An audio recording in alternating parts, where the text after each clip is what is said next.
The skeptical Fleet Supreme Commander, Vexthera, stood before the massive observation deck of the Dominion flagship Eternal Dominance, her 4 arms clasped behind her back as she gazed into the swirling depths of hyperspace.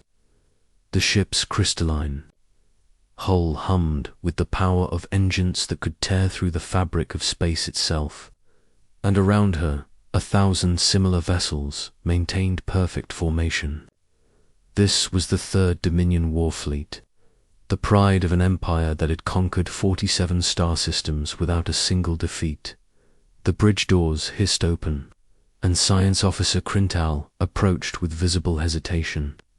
His chitinous shell bore the deep blue markings of the research cast, and his 6 eyes flickered nervously as he carried a data tablet in his primary manipulator arms.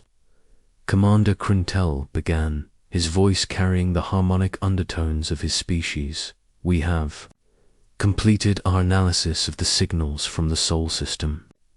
Vexthera turned slowly, her own eyes, larger and more predatory than her subordinates, fixing on him with the intensity that had earned her the nickname the Void Stare among her crews. "And what have you found in this unremarkable corner of the galaxy, Science Officer?" Crintel's mandibles clicked together nervously. "The signals appear to originate from the 3rd planet, a blue-green world with a single large moon. The transmissions are complex, Commander. They contain mathematical sequences, artistic expressions, and what appears to be primitive entertainment media." Entertainment media. Vexthera's laugh was like the sound of grinding metal. How wonderfully primitive. Another species that wastes resources on frivolous pursuits. They should be grateful when we bring them the order of the Dominion. "There's more, Commander." Crintal hesitated, then activated his tablet, projecting a 3-dimensional image into the air between them. The hologram showed a bipedal creature with pale skin, minimal body hair, and only 2 arms. The inhabitants appeared to match descriptions from the ancient archives. Vexthera's expression shifted from amusement to annoyance. "Crintal, surely you're not going to waste my time with fairy tales from the old civilization." "Commander, the resemblance to the mythical humans described in the forbidden texts is uncanny. Bipedal locomotion, endoskeletal structure, forward-facing binocular vision, and most significantly," Crintal paused, his voice dropping to almost a whisper, "they appear to have opposable thumbs on all 4 manipulator appendages. Humans." Vexthera's voice boomed across the bridge, causing several junior officers to flinch at their stations. "Next, you'll tell me you've spotted space dragons or probability whales." "Crintal, I expected better from my chief science officer." But Crintal pressed on, his scientific curiosity overriding his fear of his commander's wrath. "The ancient texts speak of a species that possessed unprecedented adaptability. They describe beings who could survive in almost any environment, who turned tools and technology into extensions of their will, and who displayed a disturbing tendency to find solutions where none should exist." Vexthera waved 2 of her arms dismissively. "Legends created by defeated civilizations to explain away their failures. We didn't lose because we were weak. We lost because we encountered the mystical humans with their magical problem-solving abilities." Her voice dripped with sarcasm. "It's pathetic." The ship's tactical officer, a heavily armored being called Nixron, approached from his station. His species, the Corthony, were known throughout the galaxy as supreme warriors, and his presence usually commanded immediate respect. "Commander, with respect, perhaps we should approach this system with additional caution. My people have legends too, stories passed down from the time before the Dominion." Vexthera turned her piercing gaze on him. "Not you two, Nixron. I thought the Corthani prided themselves on facing reality, not hiding behind ancient superstitions. Nixron's armored shoulders lifted in what might have been a shrug. My grandfather once told me about the adaptors, beings who could make weapons from anything, who treated every setback as a learning opportunity rather than a defeat. He said they were the reason our warrior culture developed such complex honor codes, because straightforward combat wasn't enough to defeat them. Fascinating folklore, Vexthera said coldly. Now, back to reality. What are the actual defensive capabilities of this system? Crintal consulted his data tablet again, though he seemed reluctant to abandon his previous line of discussion. Long-range scans indicate no significant space-based defenses, Commander. The planet shows signs of industrial development consistent with early space-age civilization. They have launched primitive satellites and established a small presence on their moon, but nothing that poses a threat to our fleet. Exactly what I expected. Vexthara moved to the central command console, where a three-dimensional map of the Sol system rotated slowly. A primitive world, ripe for integration into the Dominion. Their resources will fuel our expansion, and their population will serve our greater purpose. The communications officer, a sleek, amphibious being named Queldia, raised a webbed hand from her station. Commander, we're receiving more transmissions from the planet. They appear to be ... diverse. Multiple languages, competing political entities, even open conflicts between different geographical regions. Even better, Vexthera smiled, revealing rows of sharp teeth. A divided species is much easier to conquer. They'll probably welcome us as liberators once we eliminate their local conflicts for them. But Crintal wasn't finished. Commander, there's something else in the ancient texts that troubles me. The documents suggest that humans possess an unusual psychological trait. When faced with overwhelming odds, instead of surrendering, they become more dangerous. The texts call it desperate innovation or crisis evolution. Vexthera's patience finally snapped. Enough. I will not have my officers paralyzed by ghost stories and primitive folklore. The Third War Fleet has never encountered a species that could stand against our might for more than a few rotations. These humans, if they even exist, will be no different. She activated the fleet-wide communication system, and her image appeared. On screens throughout the 1,000 ships of her armada, crews of the Third War Fleet, we approach a new system for integration into the Dominion. Intelligence suggests a primitive species inhabits the third planet, one barely capable of interplanetary travel. This should be our easiest conquest yet. Prepare for standard occupation protocols. As the transmission ended, Crintal made one final attempt. Commander, perhaps we should attempt communication first. The signals we've intercepted suggest they have mathematical and scientific knowledge. They might be willing to negotiate. Negotiate. Vexthera laughed again, but this time there was genuine amusement in it. Crintal, the Dominion doesn't negotiate with primitives. We offer them the gift of our superior civilization. Resistance is simply a symptom of their ignorance, which we cure through demonstration of our overwhelming power. The fleet dropped. Out of hyperspace at the edge of the Sol system, their arrival creating ripples in space-time that any advanced civilization would detect immediately. Vexthera watched with satisfaction as her ships formed perfect battle formations, their weapons charged and shields raised. The blue-green planet hung in the distance like a ripe fruit ready for harvest. Commander, reported the sensor officer, we're detecting increased electromagnetic activity from the planet. It appears they've noticed our arrival. Of course they have, Vexthera said smugly. I'm sure they're already preparing their surrender broadcasts. Nixron, how long do you estimate before they capitulate?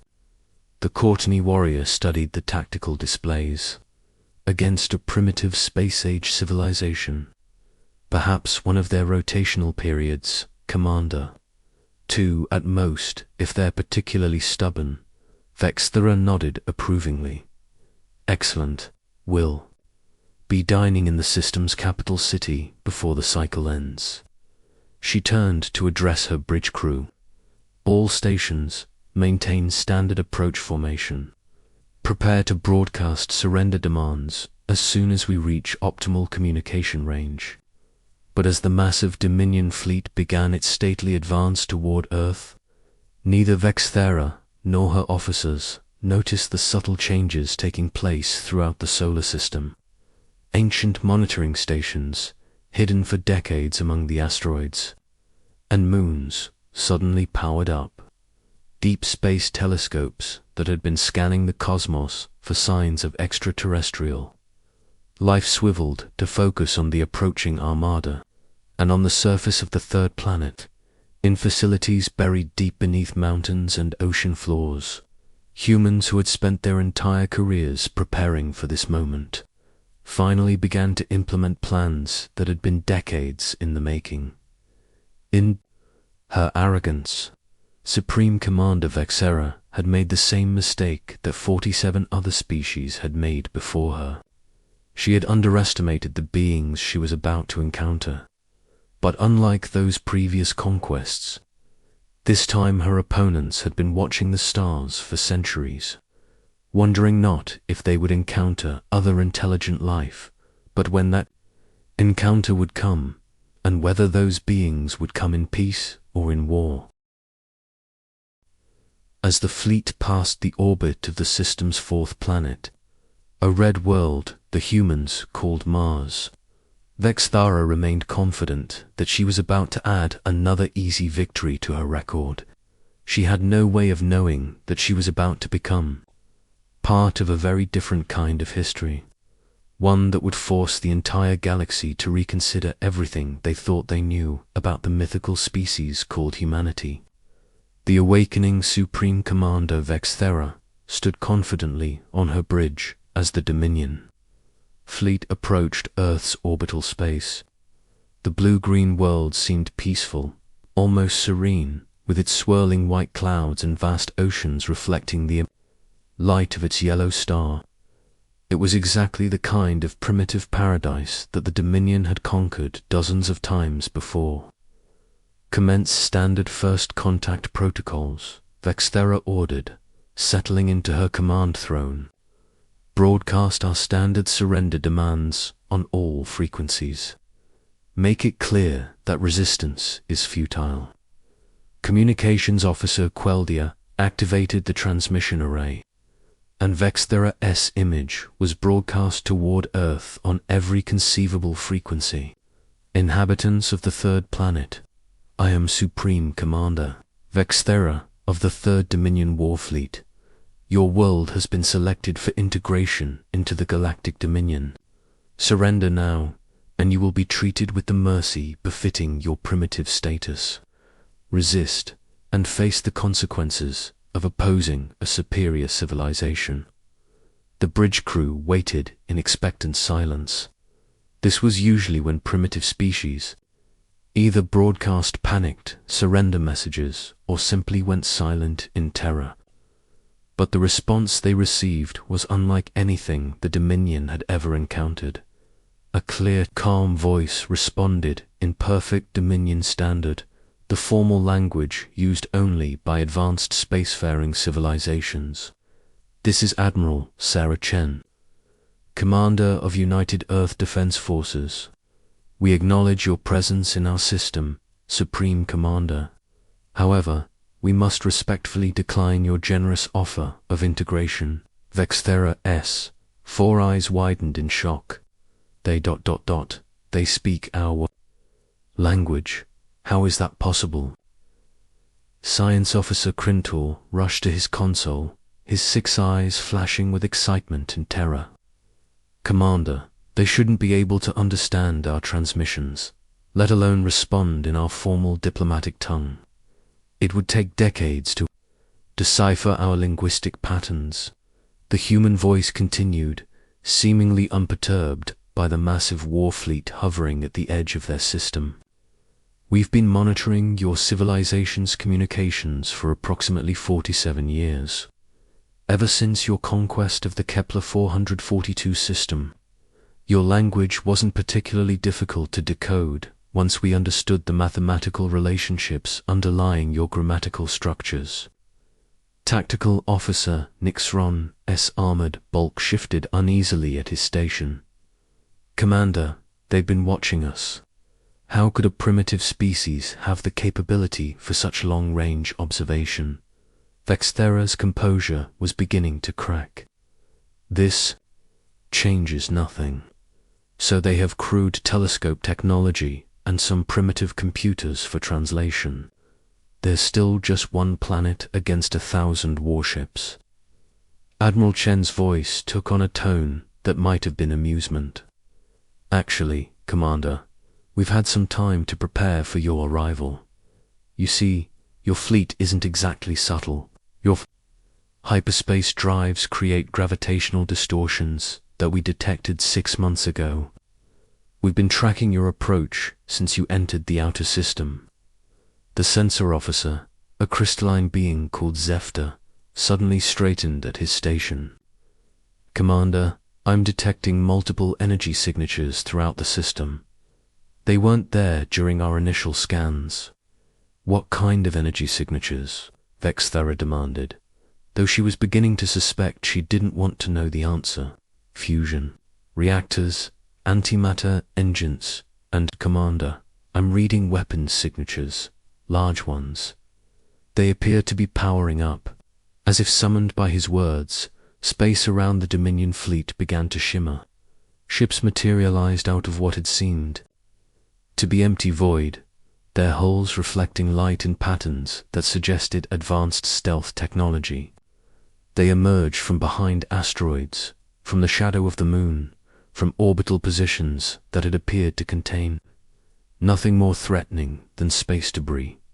Admiral Chen's voice carried a note of professional respect. I hope you'll forgive the dramatic reveal, Commander. Our military strategists insisted on maintaining the element of surprise. We've found that first impressions are rather important in interspecies diplomacy. Nixron's voice was barely a whisper. Commander, I count. One count over 2,000 human vessels. They've surrounded us completely. Vexthera stared at the tactical display in disbelief. The human ships were sleek, angular constructions that bore no resemblance to any known galactic design aesthetic. They seemed to blend organic curves with geometric precision in ways that should have been impossible with primitive technology. This is impossible, she said, though her voice lacked the conviction it had carried just moments before. Your species is barely capable of leaving your own planet. Admiral Chen's laugh was surprisingly warm. Oh, we've been leaving our planet for quite some time now, Commander. In fact, some of our colonies are probably older than your military career. We just prefer to keep a low profile until we understand who our neighbors are. Science officer. Crintel's mandibles were clicking rapidly, a sign of extreme agitation in his species. Commander, the energy readings from their ships are they're using technology I don't recognize. Power outputs that should be impossible for their apparent size. Perhaps, Admiral Chen continued, we should discuss terms. We're prepared to allow your fleet to withdraw from our system peacefully. We have no desire for unnecessary conflict. Vexthera's pride finally overrode her growing concern. Withdraw. The Third Dominion war fleet has never withdrawn from any engagement. You may have some tricks, but you're still primitives playing at war against the galaxy's supreme military force. She turned to her weapons officer. Target their largest vessel. full power bombardment. Show them the futility of resistance. The Dominion flagship's primary weapon array, capable of slagging a small moon, discharged its full fury at the lead human ship. The energy beam, bright enough to briefly outshine the system's star, struck the human vessel squarely. When the energy discharge cleared, the human ship was not only intact but appeared completely undamaged. Admiral Chen's voice carried a note of disappointment. "Commander, we really hoped to resolve this diplomatically." Suddenly, space around the Dominion fleet erupted into chaos. The human ships moved with an agility that defied their size, dancing between the massive Dominion vessels, with grace that seemed almost organic. Their weapons were unlike anything in Vextura's experience, beams of coherent energy that seemed to adapt and evolve even as they fired, finding weaknesses in Dominion shields that shouldn't have existed. "Impossible," Nixron shouted over the sound of impact alarms. "Their maneuvers violate basic principles of inertia. Ships that size shouldn't be able to change direction so quickly." Commander Zefter reported, his crystalline structure flashing in distress. "They're using some kind of adaptive targeting system.